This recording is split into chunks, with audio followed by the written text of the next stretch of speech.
I still wake up some nights with the feeling that someone is standing right outside my window, even though it's been over 30 years. This happened in Ohio back in the mid-1980s. I was 16, living with my parents in a quiet little house on the edge of Columbus. Cell phones didn't exist yet. The internet was science fiction, and our backyard backed straight up to a public park, which meant anyone could walk right behind our windows without anyone thinking twice. The first time I actually saw him, I was standing in our dark kitchen at 2 a.m, barefoot, getting a glass of water.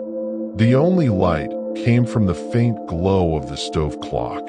Our kitchen had one of those old pop-out greenhouse windows that stuck out from the house like a little glass box. I happened to glance outside, and there he was. A man, just standing there in the shadows, staring straight into the kitchen, close enough that I could see the shape of his shoulders and the pale oval of his face. My heart slammed against my ribs so hard I thought I might pass out. I didn't scream. I didn't run. I just turned around, walked back to my bedroom like a robot, and pretended the whole thing had never happened. It sounds insane now, but this wasn't the first time I'd felt watched. For weeks before that night, I had been waking up with the absolute certainty that someone was right outside my bedroom window. Our house was only 1 story tall, and my room faced the backyard. In the summer, we kept the window cracked open for fresh air. There were blinds and a screen, but that didn't stop the feeling. At first, it was just the sensation, that prickling on the back of my neck, the heavy silence that feels wrong. Then came the sound, a soft, deliberate scratching. Fingernails slowly dragging across the metal mesh of the screen. 2 or 3 times a week it would happen. Sometimes I would lie there frozen, barely breathing, listening to those nails move up and down. Other nights I would work up the courage to bolt out of bed, sprint down the hallway, and shake my parents awake. By the time my dad would grab a flashlight and go outside, the yard would be empty. No footprints, no broken branches, nothing. My parents started looking at me like I was imagining things or trying to get attention. It's probably just a raccoon, my mom would say. Go back to sleep. But I knew it wasn't a raccoon. This went on for months. The feeling never went away.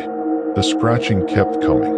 I started sleeping with the lights on and the blinds pulled as tight as they would go. Then autumn arrived, the leaves fell, and eventually the first snow of the season blanketed the ground.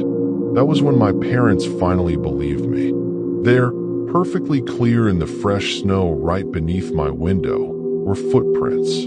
Adult-sized boot prints pressed deep into the white, coming right up to the screen and then leading away toward the park. My dad stood there staring at them for a long time.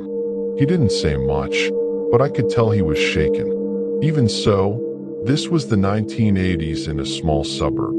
The police weren't exactly rushing out for. Someone stood outside a teenager's window.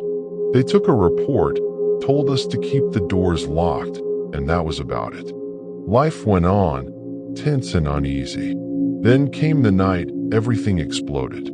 My parents were out at a dinner party, leaving me home alone with 2 of my best friends. We were in my bedroom, laughing, blasting music, getting ready to go meet some other kids at the mall. The blinds on my bedroom window were up because we were trying on clothes and needed the mirror light.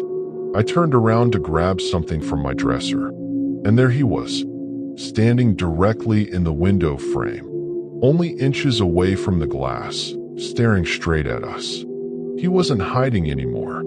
Bright, unnatural orange-dyed hair glowed under the streetlight like cheap Halloween dye. His face was gaunt, his eyes wide and empty. He looked completely insane. All 3 of us screamed at the same time. We scrambled into the hallway bathroom, the only room in the house with no exterior windows, and slammed the door. My hands were shaking so badly, it took me 3 tries to dial 911 on the kitchen phone after I finally worked up the nerve to run out there. The operator could barely understand me through the panic. The police arrived just as my parents were pulling into the driveway. They searched the entire yard and the park behind the house with flashlights and dogs, but the man with the orange hair was long gone. No footprints this time. The ground was frozen. The officers took one look at 3 terrified teenage girls and basically rolled their eyes. They strongly suggested we had been drinking or doing drugs and had made the whole thing up to get attention. My parents were embarrassed. I was furious and scared. A few weeks later, I was walking past a newsstand when a headline stopped me cold. On the front page of the local paper was his picture. Same gaunt face, same shocking orange hair. According to the article, he had attacked 2 young women at a gas station just a few miles from our house. He killed both of them.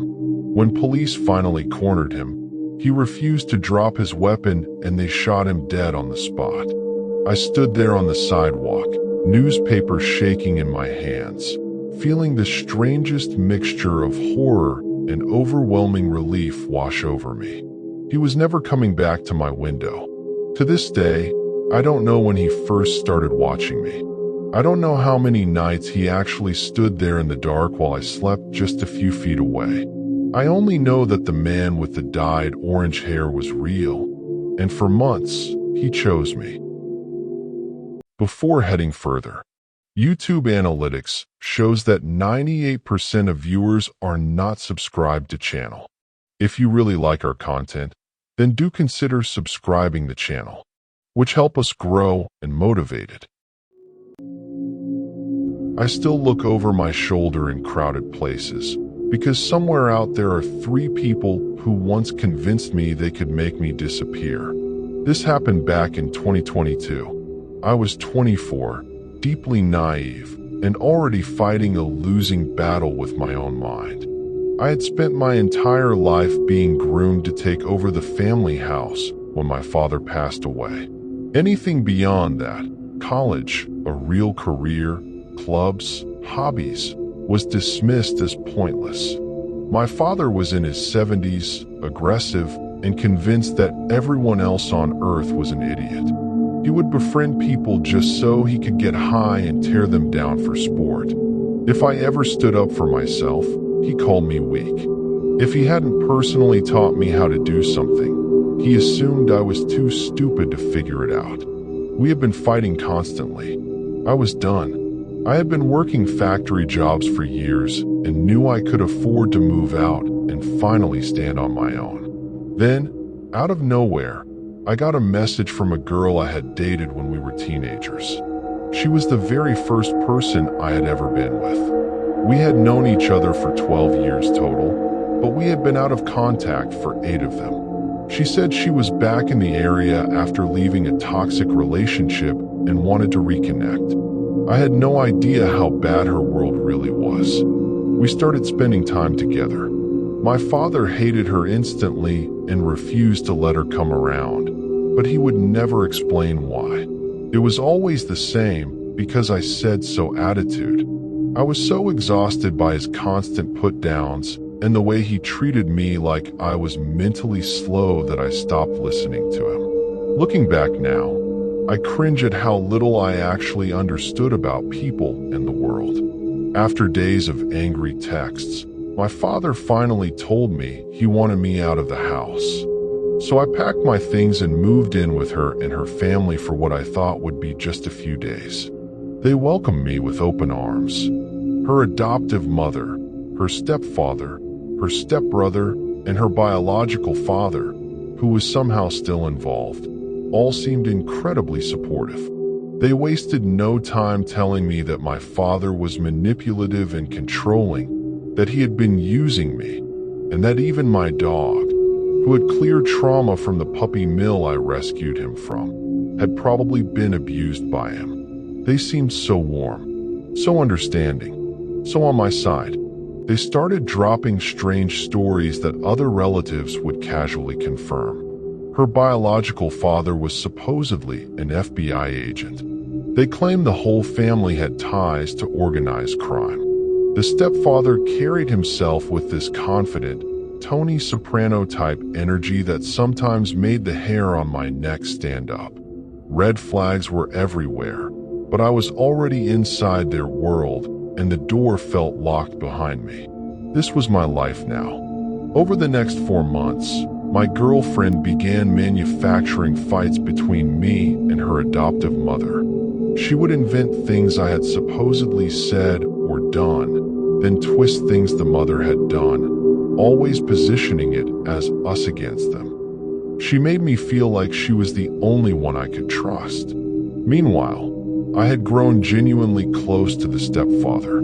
He cried in my arms the day his uncle died and started calling me his son. He treated me like family. But the house was toxic. Her real son, a violent ex of hers, came back into the picture, and I was forced to live with him. Then one day she disappeared. When I tried to leave, the family sat me down, showed me a positive pregnancy test, and told me the baby was mine. They warned me that if I walked away, her biological father would have my jaw broken, put me in concrete shoes, and drop me in the canal. From that moment on, I wasn't living there anymore. I was surviving. I was struggling to find steady work. The biological father claimed he pulled some strings, and suddenly I landed a decent-paying job packing ice cream at a popular gas station's distribution center.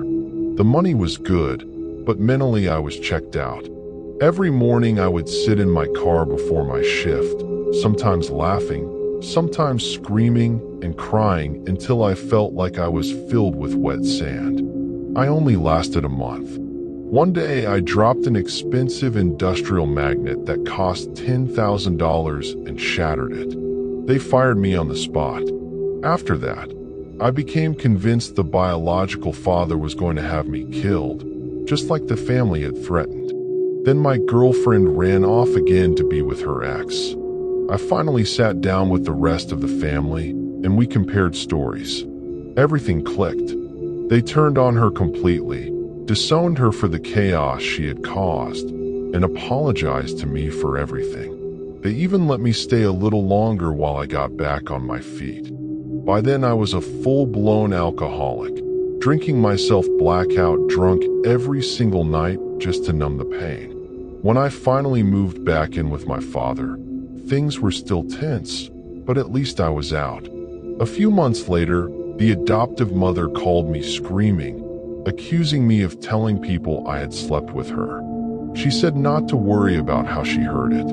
That's when I learned the truth. They had never actually disowned my ex. She had been feeding them lies about me the entire time. By then I had spent months researching manipulation tactics and dark psychology. I finally understood exactly what they had done to me. I blocked every single one of them. I changed my phone number and all my profiles. To this day, I still have 27 different fake accounts from those 3 people blocked on Facebook. After a full year of drinking myself toward death, I quit cold turkey. I found a better job, rebuilt my credit score to 678, and paid off most of my debt. I no longer need anyone's validation when I sing, something my ex used to fake praise for.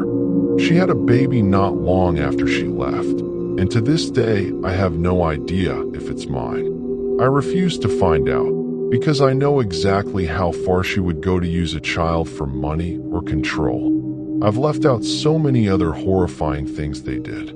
I now realize that if they were really connected to the FBI or organized crime, they never would have bragged about it. Still, I catch myself scanning faces in crowds, looking for anyone who seems familiar. I still live with my father. We fight constantly, but I understand him better now. To the inhuman nightmare of a family that showed me exactly how easy I was to manipulate and break, I survived you. I still get chills thinking about how close I came to never walking out of that bathroom. This happened a couple of years ago. I was 26, living in a quiet suburb outside a major city, and I had gone to visit my boyfriend at his office one afternoon. We pulled into the small parking lot and immediately noticed a young guy standing under the shade of a tree near the building. He looked somewhere between 16 and 27, carrying a small backpack and a penny-board skateboard. In a tiny office complex like that, new faces stood out. Our eyes met for just a second, and something about his stare felt wrong. Cold. Too intense. But my boyfriend shrugged it off, so we kept walking inside. Once we were in his office, I mentioned how uneasy the guy had made me. My boyfriend laughed lightly and said he was probably just trying to stay out of the sun. We didn't think much more of it. About 15 or 20 minutes later, we headed back out to grab coffee. When we returned, I was honestly relieved that the guy seemed to be gone. I hadn't spotted him when we pulled up again. But the moment I stepped through the front door, my stomach dropped. There he was, crouched down, trying to hide behind the main entrance, except the door was made of clear plexiglass. Anyone walking by could see him perfectly. It was such an obvious, bizarre place to hide that it made the whole thing even creepier. The second I saw him, I let out a sharp scream and jumped back visibly. I have past trauma, and he had genuinely startled me. But what really unnerved me was the look that flashed across his face when I screamed. There was almost a spark in his eyes, like he enjoyed scaring me, like he had wanted that exact reaction. By now I was seriously creeped out, but my boyfriend kept minimizing it, which only made me doubt myself. Still, something in my gut wouldn't let it go. I decided to test a theory, even though I was horribly hungover and probably not thinking as clearly as I should have. I have a tiny bladder, so I knew I'd need to use the restroom soon. The hallway to the bathroom wasn't long, and if this guy really was following me, my boyfriend would finally have to see it for himself. I told my boyfriend exactly what I was worried about. I made him promise to keep the office door wide open and to watch the hallway the entire time I was gone. Then I hurried toward the bathroom. The second I stepped inside, locked the door, and sat down, an overwhelming sense of dread hit me like a wave. It was the strangest, most certain feeling I've ever had in my life. I suddenly knew, without hearing a single sound, that when I finished and opened that door, I was going to have to run for my life. I also had this clear, secondary thought. After I ran, I was going to need to call the police. I had no logical reason for any of it. The hallway had been completely silent, yet the certainty was so strong I could taste it. I took a few deep breaths, mentally rehearsed what I would do, and braced myself. Then I unlocked the door, swung it open, and he was standing right there, inches away.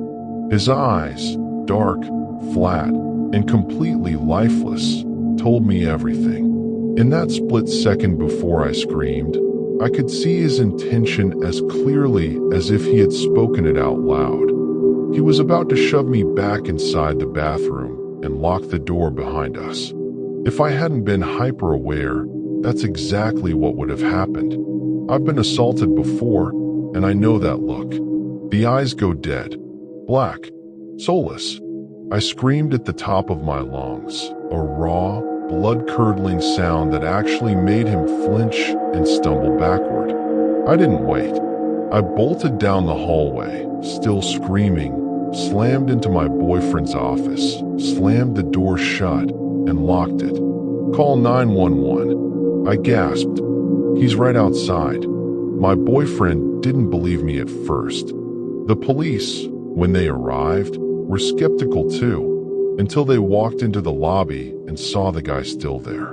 He hadn't run. He was still crouched behind the same clear plexiglass door, waiting exactly where I had left him.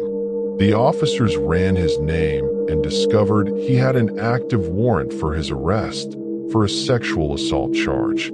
They took him away in handcuffs. For months afterward, I was furious with my ex-boyfriend. How had he missed what was happening right in front of him? How could he have brushed off my fears so easily? And to the man with the dead black eyes who waited behind that glass door, planning to push me into a bathroom and do God knows what, I still think about how differently that day could have ended.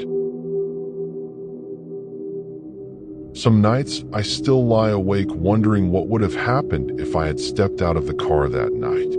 It was late August 2025, well past 2 in the morning. I had just dropped a friend off at her place after a long movie night at my apartment. The drive home should have been simple and straightforward, but roadworks had blocked almost every normal route back to my town. I must have circled the same roundabout at least 10 times, growing more frustrated with each loop, before finally taking an exit I knew would eventually lead me home, even if it meant going the long way. That exit took me through a remote, rural stretch of countryside. The moment I left the main roads, my phone lost all signal and data. I had grown up not far from the area and had driven through it a few times during daylight hours, so I wasn't too worried. Still, I knew this particular stretch was lined with a vast expanse of dense woodland. Those woods had earned a dark reputation over the years. At first, it was mostly rumors of drug deals happening after dark, but in recent years there had been a string of unsolved stabbings and rapes. The crimes remained open cases, and most locals avoided the area completely once the sun went down. No one in their right mind would camp there overnight or linger for any reason. Because I wasn't entirely sure about the upcoming turns, I drove slowly along the narrow road that ran parallel to the edge of the woods. I had only been moving for about a minute when something suddenly clanged hard against the side of my car. It wasn't like I had hit an object or driven over something in the road. Whatever it was had struck my moving vehicle with force. I slammed on the brakes and pulled over immediately, heart pounding. For a moment I considered getting out to inspect the damage, but common sense, and too many horror movies, stopped me cold. It was well after 2 a.m. I was completely alone, and the woods beside me were thick and pitch black beyond the reach of the streetlights. Staying safely inside the locked car, I adjusted the side mirrors to get a better look. Fortunately, I had stopped directly under one of the few working streetlights, so visibility was decent. I needed to see the damage for insurance purposes and maybe take a photo. What I saw was strange. A screwdriver lay on the asphalt a few feet behind my car, right where the loud clang had come from. It was just sitting there in the middle of the empty road, as if someone had thrown it. Before I could even reach for my phone to snap a picture, something on the opposite side of the road caught my eye. Movement inside the tree line. The streetlights on that side cast a sickly yellow glow a few feet into the woods. In that faint light, I saw him. A man stood just a foot or two back from the edge of the road, partially hidden among the trees. The details are burned into my memory because the whole scene felt so wrong for that time and place. He had his back completely turned toward me. He was of medium height, wearing a black leather jacket and dark blue jeans. His exposed skin was very pale, almost ghostly white, and what little hair I could see was a distinct reddish color. He stood perfectly upright and unnaturally still, his hands hanging at his sides, slowly clenching and unclenching into fists. His head was angled straight ahead, staring deeper into the blackness of the woods. From where I sat, everything beyond him looked like an impenetrable void. There were no other cars parked along the road. No headlights in either direction. No sounds except the low idle of my engine. It was just me, my car, and this solitary figure standing motionless in the dangerous woods at 2:30 in the morning. He never turned around. He never moved toward me. But the way he stood there, rigid, silent, fists working, sent ice through my veins. Before he could change his mind or throw anything else, I slammed the car into gear, tires screeching, and sped away with my side mirrors still awkwardly angled. The next morning, when I finally inspected the car in daylight, I found a fresh scratch along the paintwork and a slow leak in one of the tires. Those details barely registered the night before. All I could think about on the frantic drive home was putting as much distance as possible between myself and that lonely stretch of road. To this day, I can't explain why anyone would be standing motionless in those woods at that hour, back turned to the only person around, fists clenching and unclenching in the dark. It felt like something straight out of a nightmare, the kind of scene that makes you grateful you didn't step out of the car to check the damage.